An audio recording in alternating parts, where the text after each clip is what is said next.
সকল সনাতনীকে বলতে চাই, আপনারা সবাই এই মন্দির দর্শন করার জন্য আসবেন। এটি গাইবান্ধা জেলার পলাশবাড়ী থানার মধ্যরামচন্দ্রপুরে এবং এটা বাংলাদেশের সর্ববৃহৎ একটা মন্দির হতে যাচ্ছে। এই মন্দিরটি আমাদের 2025 সালের 2রা মার্চে কাজ শুরু হয়েছে। এটি একটি বৃন্দাবন ধামে পরিণত হচ্ছে। এখানে প্রত্যেক দিন লক্ষ লক্ষ ভক্ত আসতেছে, আপনারা ইতিমধ্যে জেনেছেন। এখানে শুক্রবার, শনিবার, রবিবার বেশি ভক্ত হয় এবং মাসের শেষ রবিবার যে পরিমাণ ভক্ত হয় সেটা চিন্তা করে পাবেন না। এখানে প্রত্যেক মাসের শেষ রবিবার লীলা কীর্তন হয়, নাম কীর্তন হয় এবং এখানে গীতা পাঠ হয়। আর বিশেষ করে এখানে প্রত্যেকটা ভক্তের যে প্রসাদের ব্যবস্থা আছে, প্রত্যেক দিন সকাল 10টা থেকে রাত 10টা পর্যন্ত এখানে প্রসাদ পাওয়া যায়।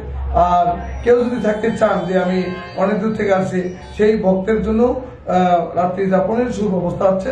শুধু 202 টাকা দিয়ে থাকতে হবে, তবে এখানে স্বামী স্ত্রী একসাথে থাকতে পারবে না। এই মন্দিরে গুরুকুল আছে, যে গুরুকুলের মধ্য দিয়ে আমার সনাতনী যে সকল সন্তানেরা তা ধর্মীয় শিক্ষা হয়ে এই সনাতন ধর্মকে টিকে রাখবে। এখানে মেডিকেল কলেজ অ্যান্ড হসপিটাল হচ্ছে, এখানে বৃদ্ধাশ্রম আছে, 120 সিটের বৃদ্ধাশ্রম আছে। এখানে বাংলাদেশের সবচেয়ে শ্রীকৃষ্ণের বিগ্রহ আছে, যা বিশ্বের প্রথম, এবং আদিযোগী শিব, যা বিশ্বের দ্বিতীয়, বাংলাদেশের প্রথম।